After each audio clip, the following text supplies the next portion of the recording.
अलविदा सौ दाऊद। दोस्तों नमस्कार, मेरे चैनल पर आपका स्वागत है। आप देख रहे हैं पॉलिटिक्स अनकॉइल्ड। देवेंद्र फडणवीस के फ्रंटमैन मोहित कंबोज ने कहा था कि सलीम और जावेद का मिलन जल्द होने जा रहा है। तो आखिरकार वो दिन आ ही गया जिसका अंदेशा सबको था। लेकिन एक बात तो माननी पड़ेगी कि संजय राउत ने शरद पवार के लिए इतनी शिद्दत से काम किया, ये जानते हुए कि वो खुद अपनी कब्र खोद रहे हैं। आज संजय राउत खुद को सुपुर्द खाक कर रहे हैं और पवार के प्रति वफादारी का और गुलामी का एक महत्वपूर्ण अध्याय आज खत्म होने जा रहा है। शरद पवार ने उद्धव ठाकरे की शिवसेना को खत्म करने की जिस मुहिम पर गुलाम संजय राउत को भेजा था, उस लक्ष्य की प्राप्ति के उपलक्ष्य में शरद पवार ने इसके बदले में संजय राउत के लिए आर्थर रोड जेल के दरवाजे खोल दिए हैं। उस जेल रूपी जन्नत में पहले से ही शरद पवार के दो गुर्गे और संजय राउत के भी निकट दोस्त दाऊद के साथी नवाब मलिक और 100 करोड़ रंगदारी वाले अनिल देशमुख भी बसते हैं। अब नवाब मलिक तो अपने मालिक दाऊद से मिलने से रहे, तो शरद पवार ने जिनके पास 100 दाऊद की शक्ति है, ऐसे 100 दाऊद एक राउत संजय राउत को ही नवाब मलिक के पास भेज दिया है।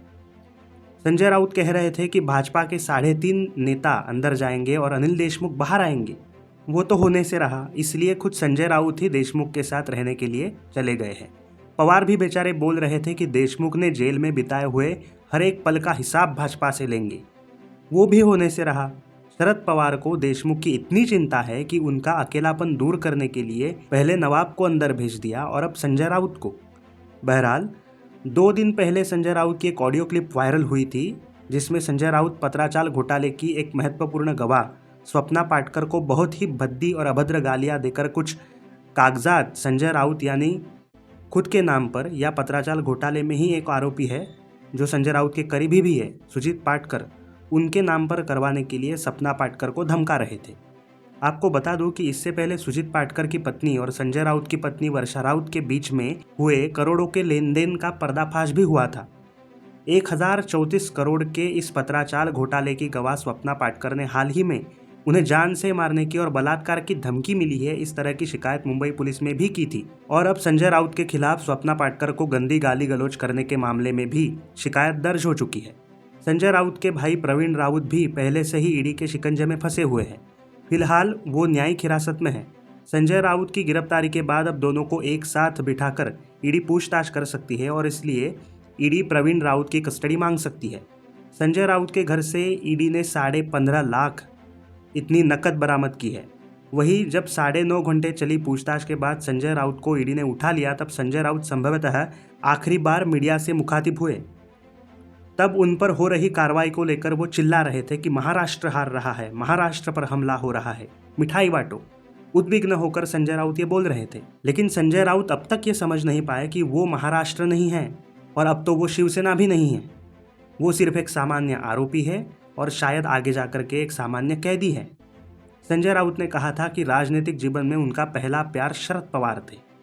संजय राउत के बारे में कहा जाता है कि वो शरद पवार के आदमी हैं और हाल ही में उन्होंने इसको स्वीकार किया और उन्होंने अपने मुंह से ये कहा कि हाँ, वो शरद पवार के आदमी हैं। उन्होंने ये माना।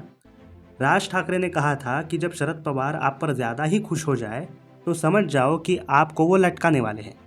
शरद पवार दिल्ली जाते हैं तो देशमुख गिरफ्तार होते हैं, फिर एक बार कभी दिल्ली जाते हैं तो नवाब मलिक गिरफ्तार होते हैं, और हाल ही में शरद पवार दिल्ली हो आए और संजय राउत का नंबर लग गया। तो कुल मिलाकर संजय राउत का अध्याय अब खत्म होने जा रहा है। क्योंकि ये सारे स्टिंग ऑपरेशन वगैरह जनता तक भी पहुंच रहे हैं, वो देखते हुए ईडी के पास भी पुरजोर सबूतों का जखीरा इकट्ठा हो ही चुका होगा। अनिल देशमुख और नवाब मलिक का हाल देखें तो ईडी ने संजय राउत के मनी लॉन्ड्रिंग मामले में भी बेजोड़ और तगड़ा इन्वेस्टिगेशन किया ही होगा, ताकि ऐसे आरोपी बेल पर ना छूटे। आप खुद देखिए नवाब मलिक ने संजय राउत के लिए कैसे कैसे प्यार भरे ट्वीट्स किए थे। अब जाकर उन दोनों के बीच की दूरियां मिटने वाली है। मियां नवाब मलिक लिखते हैं, धीरे धीरे प्यार को बढ़ाना है, हद से गुजर जाना है। तो मिटाइए जितनी दूरियां मिटानी है, करिए रंगरलिया। मोहित कंबोज के ही शब्दों में कहे तो सलीम और जावेद का मिलन होने जा रहा है। संजय राउत की गिरफ्तारी के बाद तुरंत एक और न्यूज़ आई, वो ये है कि ईडी द्वारा संजय राउत को उठाए जाने के बाद Mohit Kamboj deputy chief minister Devendra Fadnavis से मिलने पहुंच गए हैं।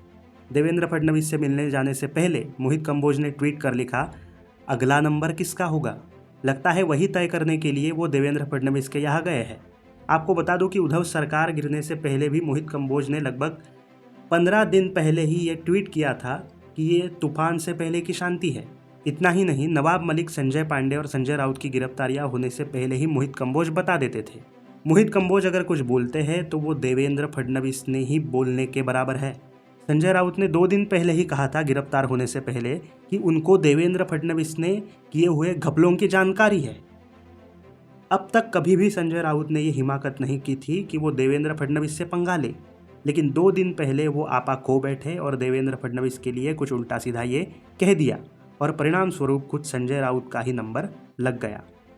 आज ईडी के विशेष न्यायालय ने संजय राउत को 4 अगस्त तक ईडी की कस्टडी में भेज दिया है।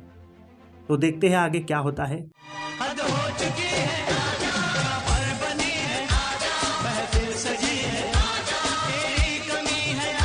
तो ऐसे ही वीडियोस के लिए मेरे इस चैनल को सब्सक्राइब करें, वीडियो को लाइक और शेयर ज़रूर करें, साथ ही साथ बेल आइकॉन को क्लिक करें ताकि आपको आने वाले अपडेट्स मिलते रहे। धन्यवाद।